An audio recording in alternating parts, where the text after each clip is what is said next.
டக்குன்னு சொல்லி white அம்பாசிடரில் car ஃபாஸ்ட்டாக வந்து நின்னது. டோர் திறந்து அந்த ப்ரொடியூசர் கீழே இறங்கினாங்க. கீழே இறங்கிட்டு எடுத்த உடனே, என்னடா என்ன பெரிய பெரிய பெரிய ஆர்டிஸ்டா, பெரிய ஹீரோவா, உங்களெல்லாம் எத்தனை பேர் பார்த்துருக்கேன்டா, ரோட்ல அலையண்டாதீங்கலாம், கேரக்டர் கிடையாது, ஒன்றும் கிடையாது, போடா கார் கொடுங்க. கார்லயே போறே சொன்னா கார்ல கிடையாது, அதுக்கு நீ வாடகை கொடுக்கணும், நடந்தே போடும்.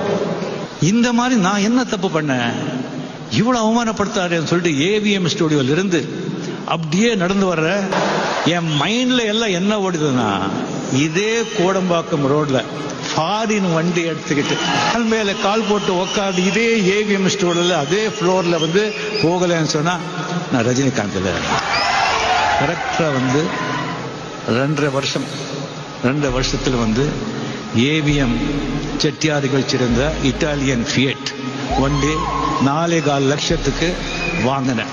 அப்படி உட்காந்து விடுறா வண்டியா ஏவிஎம். கீழே இறங்கி 555 சிகரெட்